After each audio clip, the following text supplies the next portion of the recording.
Hello, everyone, and welcome to my mental health series. Normally, I talk about football, I talk about FPL, but today we are going to talk about mental health.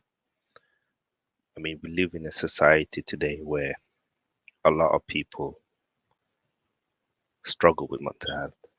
Maybe people you know, maybe yourself, maybe someone you love, maybe even someone you look up to, maybe your colleague, maybe your neighbor, maybe your partner, maybe your kids, or even maybe your parents.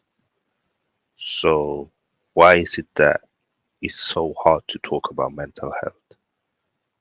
And why is this topic so loaded? I mean, we live in a world where it's now easier more than ever to communicate with people. We have all the tools in the world, but still, people feel lonely. A lot of people are lonely. A lot of people that we love and look up to are not feeling well. And I want to talk about this. And it's something that I've thought about for a very long time. And I think it's time we talk about it. And I have my very good friend here. I'm gonna bring him on. Hi, Manny. How are you, brother? Good? Yeah, I'm good. I'm good. How are you? I'm okay. I mean, obviously, yesterday's news kind of shook me a little bit, but I've started to make a bit of peace with it. And Yeah. I just got a notification that you're doing this, and I thought, after everything I've said about Suicide Prevention Month, I have to join in. So thank you for doing this, and thank you for having me on. Oh, of course, of course. I mean, for me, I think it's a topic that is not spoken about a lot, especially within sport, especially within men, and especially in certain part of the world. Like, for example, I got African heritage for both Gambia and Senegal. Mental health is not something we speak about a lot. In I can speak for the whole of Africa, and I'm sure it's taboo still. It's still a new kind of topic, subject, or and I feel like a lot of people that I know that come from different part of the world share the same feelings. Whether you're from an Asian country, South American country, African country, like it doesn't matter. A lot of people feel like they don't have anywhere to go or anywhere to speak to. And for men, it's even worse. The figures for men that struggle with mental health is higher than ever. The amount of people that feel lonely, that feel depressed is skyrocketing, and it's not okay. We will only live once. We have to value each other, and we have to be respectful to each other, and we have to show love to each other and support each other because we only have each other, man. And I don't care if you are a man or you come from the hood, I don't care what your background is. Everybody have struggled with their mental health at some part of their life, or they will. But when you do that, where do you go? And I understand for some people it's hard to get help. Some people don't even know that they're struggling with their mental health. Some people don't know where to go. Some people could not tell the people in their surrounding that they're struggling with mental health because they feel like people would judge them, or maybe people will feel sorry for them, or maybe someone will start looking different at them. And for me, that has to stop. We have to realize that just because you're struggling with mental health, that doesn't mean that you are weak. It doesn't mean that something is wrong with you. It just means that something is bothering you and you're not feeling okay. And it's all right to not feel okay. But I want to create a community where anyone, no matter where you are from the world, you can come, you can speak to me, and you can speak to the people in my surrounding. And we can all help each other with tips. We can all help each other finding solutions, finding places where you can go to, and even just talking to people helps to improve mental health. So I'm very curious to hear what you have to say, Manny. Sorry for the long talk. No, no, no. Say, don't apologize for that because, if anything, obviously it's wonderful to hear your perspective on this. It's important to make sure that we know about this. At Christmas time last year, and before I go into my own struggles, let me say that people like you and Stephen and Del Boy Gunner and several other people. Shout out to Old School Gunner official. He hasn't been too active of late on YouTube, but he was also a person who kind of, in a way, introduced me to Del Boy and got me into this whole YouTube thing. And I was actually going through a period at Christmas time last year when I had a bad family bereavement. Um, I lost my mother. Oh, I'm so sorry. She, thanks, and her health wasn't really good, and for some reason she couldn't really eat properly. She was admitted to hospital with a sepsis infection, and although there were signs which gave us hope that she would have a recovery, we found out later that some of her organs, like her liver, had been badly affected. And on Christmas morning, she succumbed to cardiac arrest and lost her life. Oh, that's terrible. And it was multiple organ failure. It was on Christmas morning, so Christmas is normally a day which I observe and enjoy celebrating with great fervor, even though my ancestral religion is Hinduism. I'm very, very secular, by the way. Mm, And, when it comes to cooking on Christmas, I would normally go all out and do a nice roast dinner, sometimes with Yorkshire puddings, other times not. But my mum mm. used to really love that. Yeah, But obviously, that morning when she died, I mean, there was no chance of doing that. And it's now a day linked with tragedy for me. And that was actually a time when I was considering getting off all forms of social media for good, whether it was Instagram or Facebook or whatever. I had actually deleted my old Facebook profile, which was very active, over 1,000 friends. And I just recently made a new makeshift one for certain reasons, but I'm more active on Instagram. And I think what got me to stay was, you know, getting to know people like Dell and Dave, the old school gunner, Stephen, yourself, and several others. And how you've sort of welcomed me in a way has sort of made me apart from that, has made me realize that maybe shutting myself off wouldn't be the best thing. And a few friends also continued to message me. I was made an honorary groomsman for a really close friend's wedding, and that also made me it warmed my heart basically. And it made it very clear to me that although several friends can perhaps come and go and may not even want to give you the time of day if if you're not doing that much with your life or whatever, there are a few friends. I mean, friends will come and go, but with that precious few, and I mean precious, you can hold on. And I decided, I'd be staying on Instagram. And of course, after getting my second COVID injection, I decided to return, and I've been sort of active with many stories, a few posts, and so forth. And I mean, I don't know if necessarily talking to someone is the best thing to do, but just having some friends as well who treat you well and make you feel welcome and who don't judge you, who accept you as you are, allow you to come as you are, that can sometimes do a lot more, a lot, as much as talking to a therapist. And sometimes it's that sense of company and that sense of community that we really need. And it's been difficult at times. Another reason why I promote Suicide Prevention Month is because I actually, not too long ago, lost a friend to suicide. Oh, that's it. That's terrible. That's terrible. And Yes. I just want to say this, yeah, to anyone who tune in and listen to this. If you ever have lost someone to suicide, it's not your fault. I know a lot of people, when someone close to you, whether it's a friend, relative, partner, family member, we feel guilt inside. We always feel like we could have done something more, or we should have seen the signs. It's not your fault. It's never your fault. I know it's hard to accept that someone that you love and value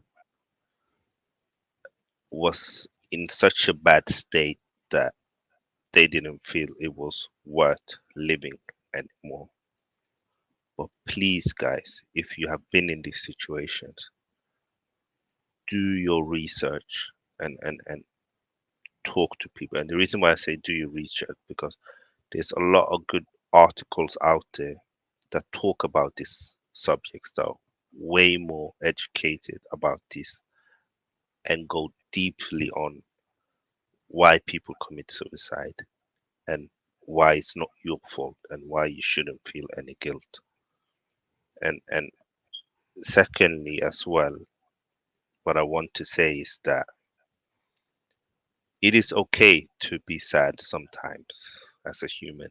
It is okay to be in a bad space.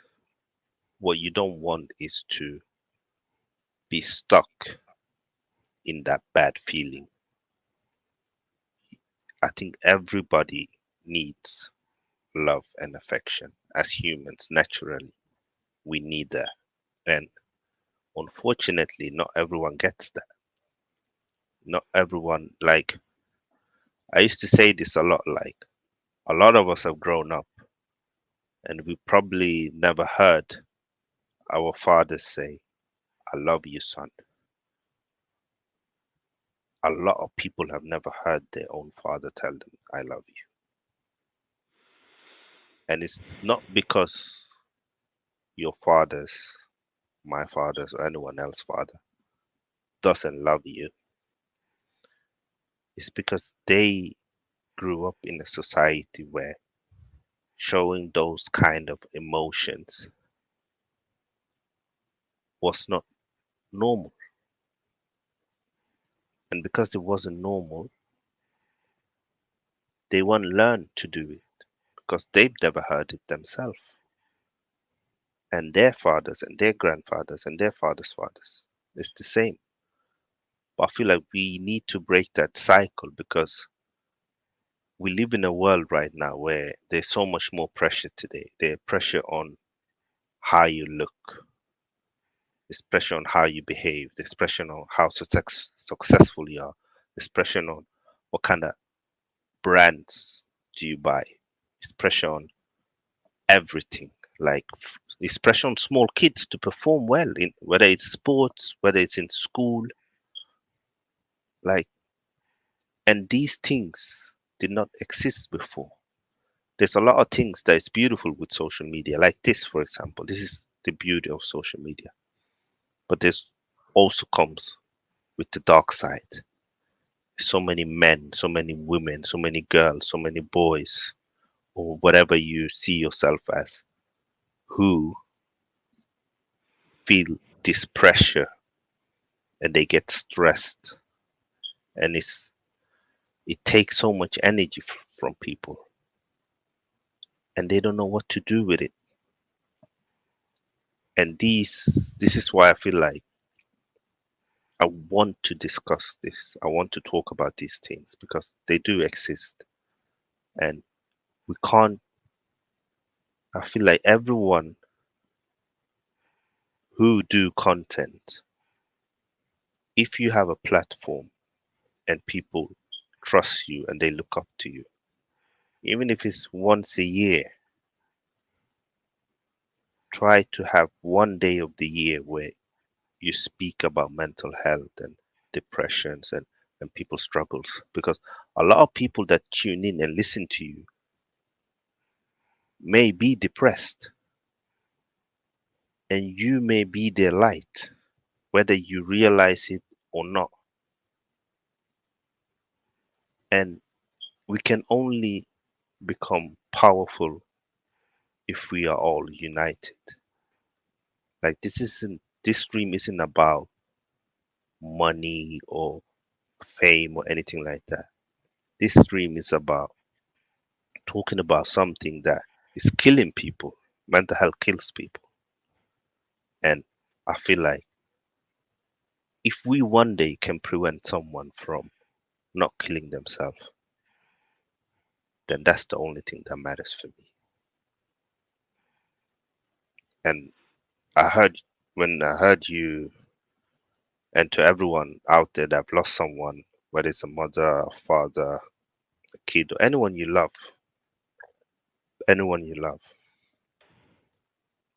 it's important to know that they won't come back to this world, and the space that they've left, you cannot have it back, but you can honor their life. You can celebrate what they gave to you and the love and affection they had for you. You can celebrate that. And I'm sure that what is what they would have wanted for you to remember how much they meant to you and what they brought to you and your life. Exactly. Exactly. And this particular friend of mine who I lost to suicide, say it, was a really bubbly kid. I met him when we were both at university in Florida. I was in the graduate program at the University of Tampa. He was in the undergraduate program. Mm. I think when I graduated, he had finished his sophomore year. That's his second year of his 4 year program. Yeah, And even after graduating, I think he was a junior then. And we used to hang out with each other. I remember taking him out once to another university to attend an Indian dance function, which he enjoyed a great deal. You do realize that there are a large number of Indian international students in the UK and obviously in yeah, the US and other big countries, and they gather together and host these events. It's great fun. I mean, there's so many African groups as well. I love these African events, mind you, and the music and the mm, dancing are to die for. yeah, And you know, we did spend quite a bit of time together, but probably not very much. And he also did have a lot of other friends whom he really enjoyed. But I think it's fair to say that he was probably a victim in many ways of the lockdown because yes, he had social media, and yes, we could stay in touch with one another. But you and I know, and we all know that there is a tangible difference between having a Zoom conversation or a StreamYard conversation, which might get uploaded to YouTube like this, and actually meeting someone face to face. And I think yeah, he was a kid who had signs of ADHD, if you will. And I can tell you right now that people like him, they may frustrate you at times, and they may be a little bit hyperactive, but they're the most lovable people you can ever meet. 100%. And my biggest regret was that when I eventually left America, I never got to see him for one last time and say a goodbye to him. And I missed him greatly. I always thought about how he would be. And then when I found out through another mutual friend that he had, in fact, passed away, I don't want to share the details of how it happened. It's just too harrowing. Yeah, Um, I literally, went into shock and I just I couldn't I couldn't even believe that. And when I was still active on Facebook at the time, I remember writing a long post ending with the line, I would rather listen to your story and have you with me than be a guest at your funeral and see you in a coffin or dressed up ready to be buried. And yeah, but the worst part is again that not only did I not get to say goodbye to him, but everything you said about how suicide is never our fault, mhm, it took me a long time to actually accept that it wouldn't be my fault because, you know, it isn't even just that it isn't even so much that I could have saved his life. It's just that I never got to say goodbye to him. I was never truly able to connect with him because although we did like each other. We were never really connected on social media, and sometimes it's not easy. You can send someone a Facebook or a follow request, and they take a little bit too long to respond, and they may not really have the time.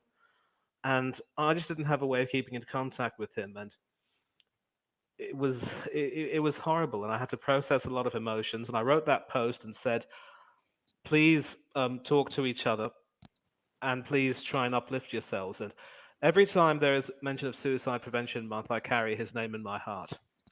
1 or 2 days later, a few of his closest friends and I gathered for an online memorial where we spoke about him and his life and his character. We had a montage of photos, and it helped us gain a little closure. And one thing which also helped was another friend who happens to be a devout Christian. I mm, tutor this lady's son in maths, and when I spoke to her about this, she told me, first of all, thank you for confiding in me. And I don't want to turn this into a religious program, but she did say that I believe the Lord tells us that just like the hairs on our head, our days are numbered. mm, And nobody knows when we will leave this earth. The only thing we do know, and the only thing that's in our control, is what we do as long as we're here. And all of those feelings that we may have of guilt and regret, um, they're natural. But as you said, it's the memories that will remain, and how we should remember them as people who came into our lives and made us better people.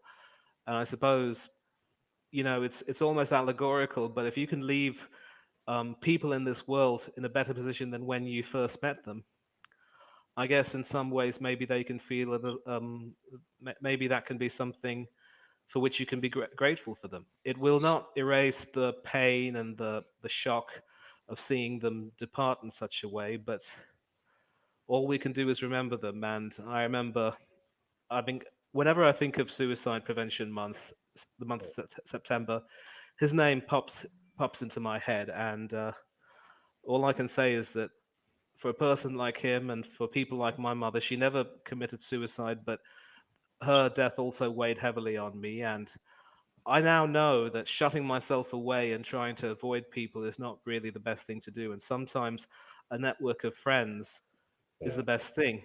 It's amazing, say it, how sometimes the best friends you can make are through social media, whom Yeah, you haven't even met face to face. 100%, 100%.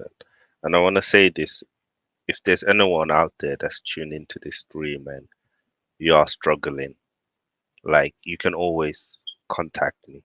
Like, I will never judge anyone, and I don't care who you are, where you're from, how you look, what your past is. I don't care. As long as you're human and you're alive and you need someone, I'm here. Manny's here.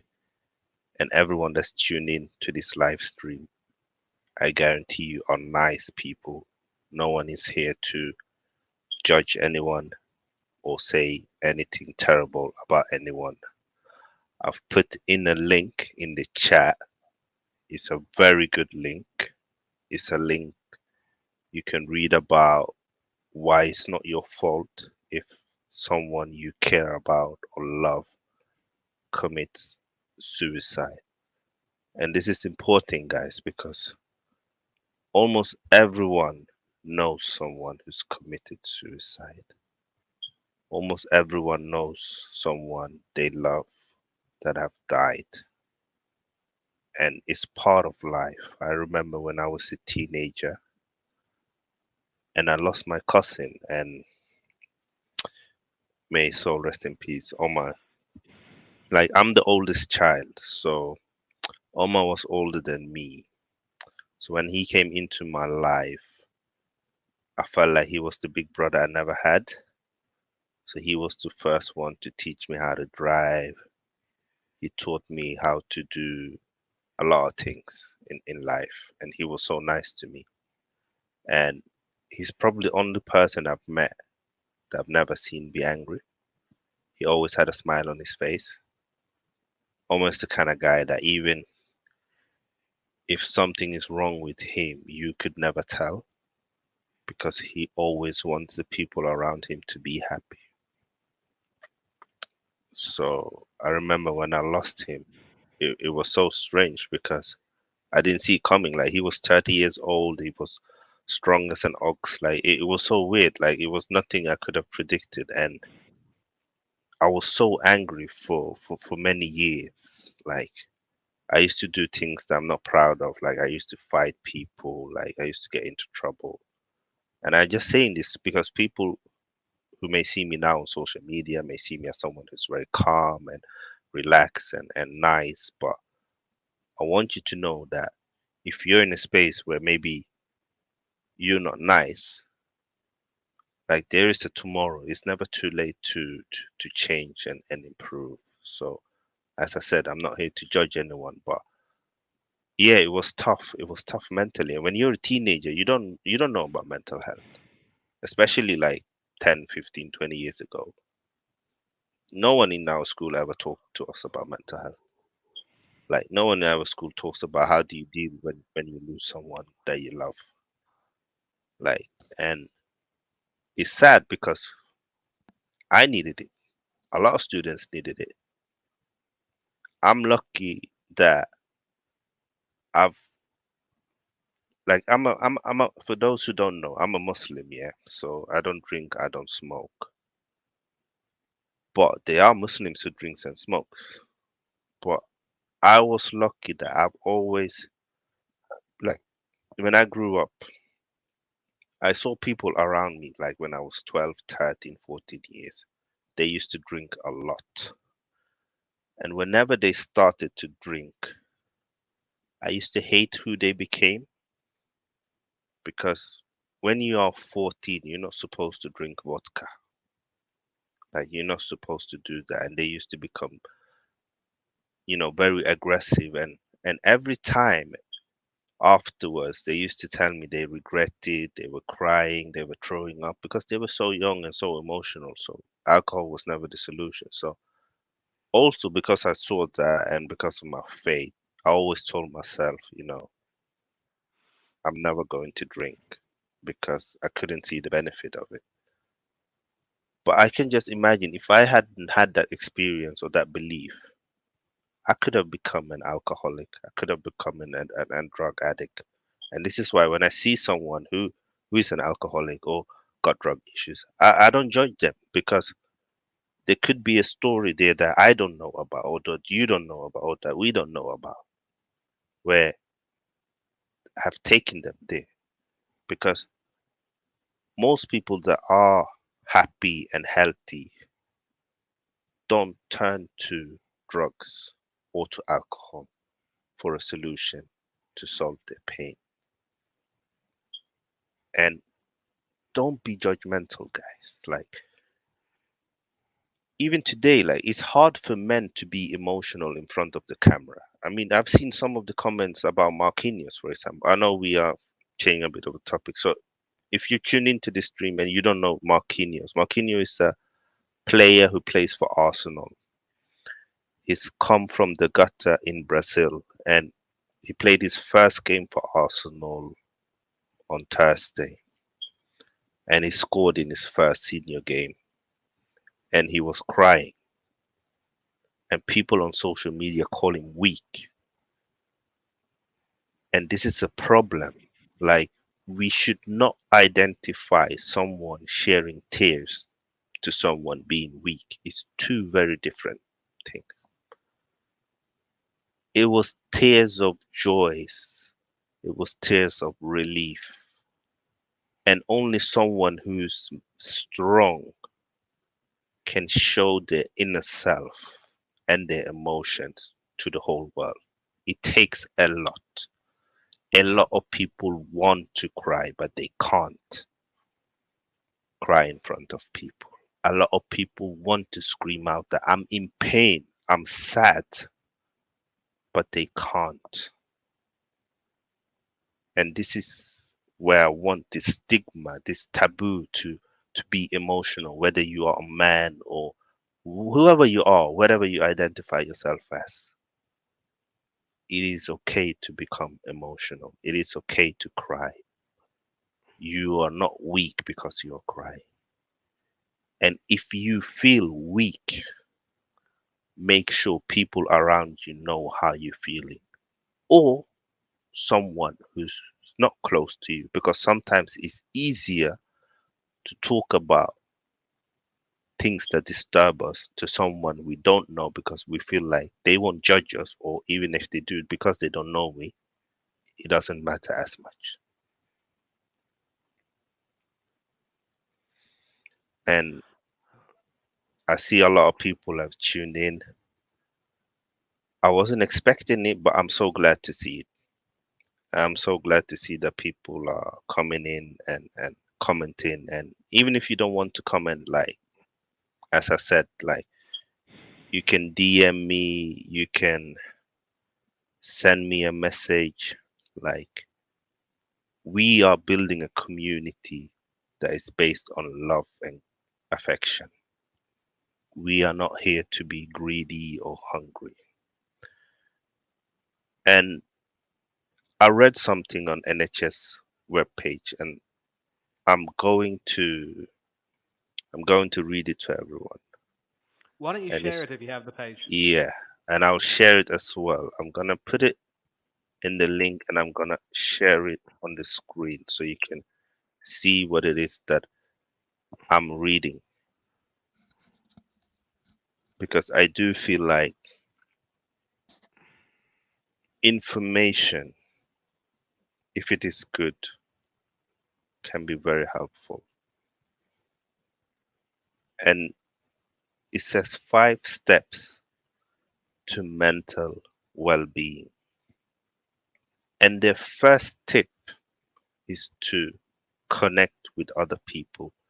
They say good relationships are important for your mental well-being. They can help you to build a sense of belonging and self-worth. They can give you an opportunity to share positive experience, and they can provide emotional support and allow you to support others. And I'm just gonna stop there before I continue. First one, say, help you to build a sense of belonging and self-worth. And I think the reason why we see a lot of people joining YouTube channels, joining Discords, supporting a certain team is because we want to feel like we belong to something. We don't want to feel lonely. We don't want to feel lonely. And that's important, and gives you an opportunity to share positive experience. Like, if you are just surrounded with negative experience and you just hear negative experience, it can drag you down, and it can have a negative impact on your mental health. Even if you were happy before, if you keep hearing and seeing negative stuff, it can. And that's why we see a lot of kind of social media content creators or celebrities that get a lot of stick. You know, someone might call them fat, or someone might call them ugly, or someone might call them a failure, and put dumb and stupid comments towards them. And at some point, it affects them, because energy is important in life, and provide emotional support and allow you to support others. And I think this is important as well, guys, to not just get support, but when you support someone else, when you help someone else, when you give to someone else, it gives you a inner happiness and some kind of pride that you've helped to improve someone else's life. So don't underestimate giving, whether it is support, emotionally, financially, anything. And don't underestimate yourself. Don't never feel like you can't help someone else, because everyone can help someone. And what they tell us to do is, if possible, take time each day to be with your family, for example. Try arranging a fixed time to eat dinner together. But what they miss there, I feel, is like not everybody has a family. We have to remember, like, we live in a world where not everybody has a family. So if you don't have a family, you should not feel like you are alone. Try and figure out the people that values and love you and spend time with them when the opportunity comes. And second point, they say arrange a day out with friends you have not seen for a while. And I think that's an excellent, excellent advice. We need to spend time with people that we value and love. And if you haven't seen a friend or someone you like, if you can, try and do it. And third one is try switching off the TV to talk or play a game with your children, friends, or family. Yeah, not every activity has to be on a TV or on a laptop. Like physical activities outside are also important. And I'm gonna tell you guys why, because and how it have helped me. And they say have a lunch with a colleague, visit a friend or family member who needs support or company. Volunteer at a school, hospital, or community group. And again, it just shows you how important it is to add value to someone's life. Make the most of technology to stay in touch with friends and family. Video chat like Skype and FaceTime are useful. And that's why we're here today. Number two, be physically active. Being active is not only great for your physical health and fitness, evidence also shows it can also improve your mental well being. It can raise your self esteem. It helps you to set goals and challenges and achieve them, causing chemical changes in your brain which can help to positively change your mood. And all I want to say is that I agree, but just make sure, yeah, when you start or if you decide to start doing physical activities, do not set unrealistic goals because that will just add to your stress and anxiety.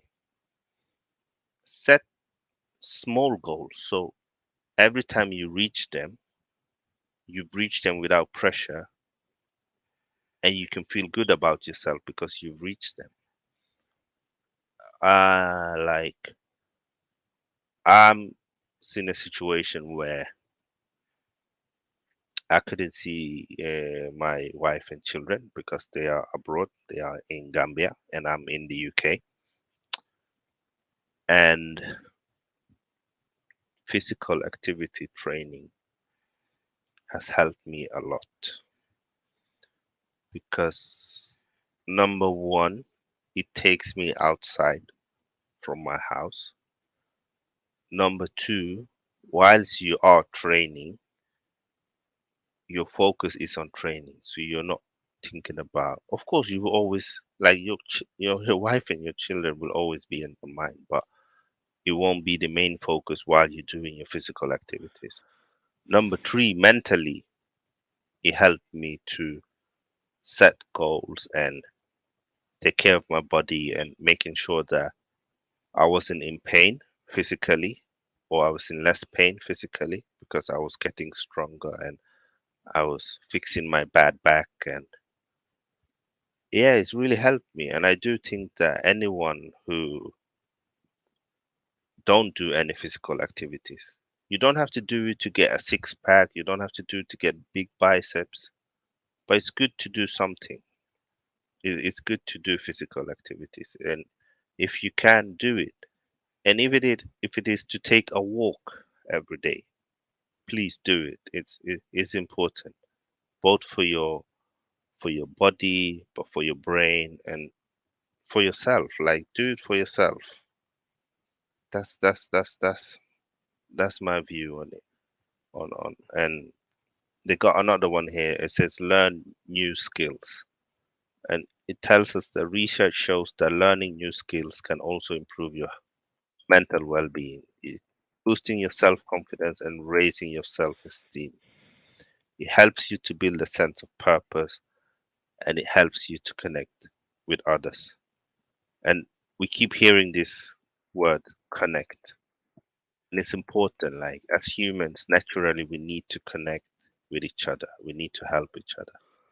So again, number four, and they take this up again, give to others. Research suggests that acts of giving and kindness can help improve your mental well-being, creating positive feelings and a sense of reward, giving you a feeling of purpose and self-worth, and it helps you again to connect with others. And pay attention to the present moment, mindfulness. So paying more attention to the present moment can improve your mental well. This includes your thoughts and feelings, your body, and the world around you. Some people call this awareness mindfulness. Mindfulness can help you enjoy life more and understand yourself better. It can positively change the way you feel about life and how you approach challenges. So I'm gonna put the link to this website. It is NHS website, and I do think that anyone that's tuned in, consider doing these things.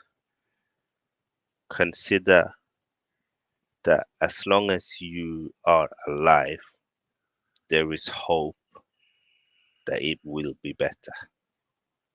As long as you're here with us and we're here with you, it can be better.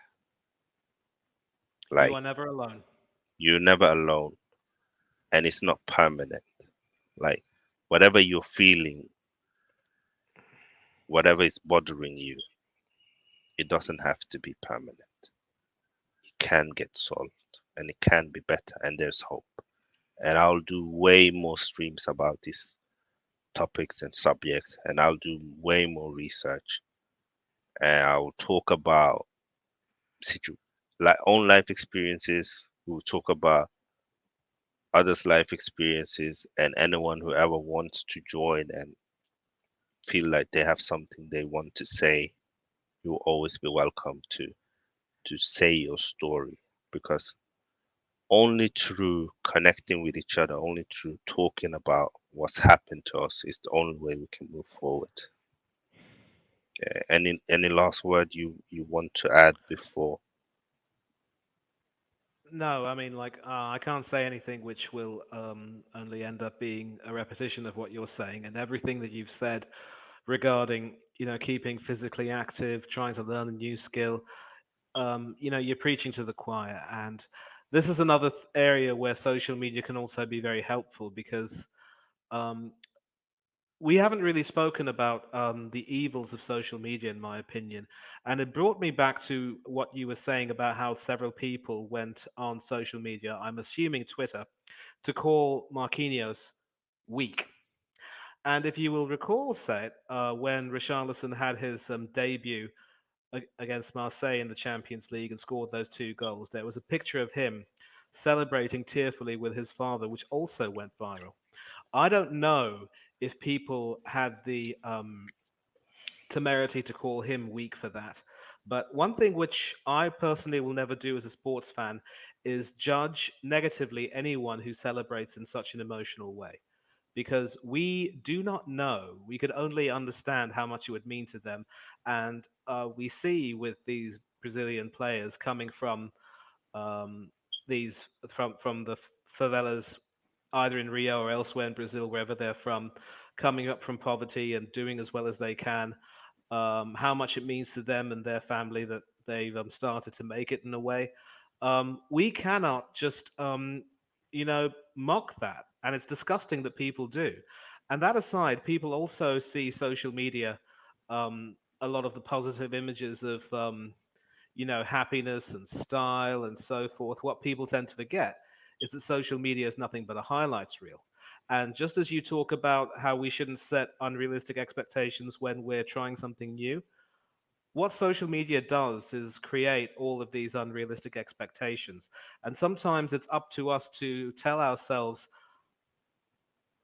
even if we don't have what these people may have, that doesn't define us as people.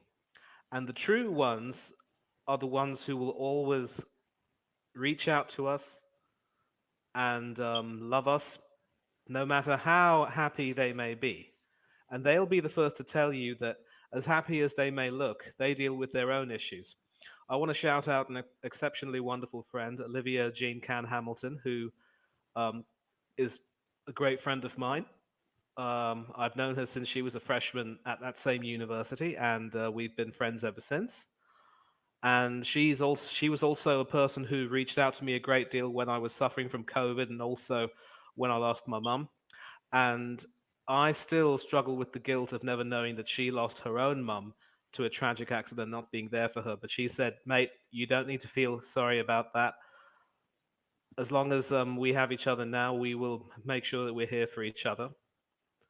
And it just goes to show that true friendships will survive any kind of social media obstacles. So, number one, social media should never ever be used as a tool to try to make people feel worse, or people should never use that to make them feel worse about themselves. And two, real friendships go beyond social media. If you are honest and open, you know that people can trust you. And that's what another friend of mine has said. I'm reminded of a wonderful song by Baz Luhrmann, the Sunscreen song. Do not ever read beauty magazines or fitness magazines. They will only make you feel ugly. Yeah, and that's a wonderful point there, Manny. I do think that in today, with social medias, with all the filters that's available and all the Photoshop that's available, like people see things that's not reality, and they think there is reality. So you will see one post a picture and you will look at that person and you'll be like, wow, that person looks amazing. I wish I looked like that person. Listen, none of us decided who we were gonna look like when we was born. We couldn't decide our ethnicity, our skin color, our DNA, our physicality, height. So the things that we can't decide, do not let them bother you. The things that you can change naturally, if you can make changes naturally that can improve you, then go for it. But do not look at someone and feel like they are perfect. You are perfect as you are. You are beautiful as you are. You are you. Focus on you. That's what's important. Like, because as much as glimmer and glitter you see on social media, unfortunately, there's a lot of celebrities that we look up to that have taken suicide, that have taken overdoses, been into rehabs, been into alcohol. And that should all teach us a lesson that no matter how many houses, how many cars, how many millions you have in your bank, material is not the solution to happiness. Always remember that, guys. Not everything that glitters is gold. 100%. 100%. But money, before we end the stream, where can people find you? Well, I don't have a YouTube channel of my own like my dear friend Mr. Sate here, but you can catch me on social media. Um, I do have a Twitter account, and I bypass a lot of the crap that's being mentioned there. I try to stay as kind as I can. Um, I definitely do not mock people who are um, undergoing mental health issues. That is definitely not my style. I do criticize a lot of people who may not be pulling their weight in society, for want of a better word. But my Twitter handle is Thangadurai1981. That's my surname and my year of birth. And if you want a personal, closer connection with me, you can catch me on Instagram at Manny Thangadurai 1981, which is my full name and my year of birth. And you can catch me speaking on a few other channels like Del Boy Gunner TV, S Feetly TV, Oris Talks Football, a few appearances on Hanno's Coach Corner, and now recently some appearances as a guest on King Said's football channel as well, where I've spoken with him about football related matters and now have joined this amazing discussion about mental health. So thank you, Said, for having me on. I'm happy to have said my piece and made my contribution to this discussion. And I hope that people who have tuned in or will tune in on playback will find this very useful. So, once again, September is Suicide Prevention Month. Let's uplift ourselves, let's uplift one another. Ending our lives is not an option. The world needs us. We need each other. We need to be here on this earth. Take care. Love you all. Peace. Thank you so much, Manny. That was perfect and it was beautiful. And thank you for sharing your very emotional and personal story with us. It's something that I appreciate and something that I didn't know. So, going forward, this tells me that as much as we do a lot of things online, talk about football on a personal level, we need to get to know each other as well better because if we don't, we will miss out on if one of us are struggling because we just talk about football and then that's it. And I want to read this comment before I end the stream. I saw it previously. So Moss is saying, I lost my best friend end of high school. He was 17 and I had turned 18. I didn't realize until I got older how much it truly affected me. And I'm sorry for your loss, Moss. Like, time doesn't really heal when you lose someone you love. That's just the truth. But I do hope that all of us, whenever we lose someone we love or we've lost someone that we do love and mean a lot to us, when time comes, if we can, not just for ourselves, but for them, remember the beautiful memories we have of them, celebrate what they brought to our life, and become someone they can look up or down to as someone they're proud of. That's the best thing we can do. Well said. And I'm gonna end the stream there. Thank you everyone that tuned in, that shared and liked the content, and thank you to anyone who will tune in later.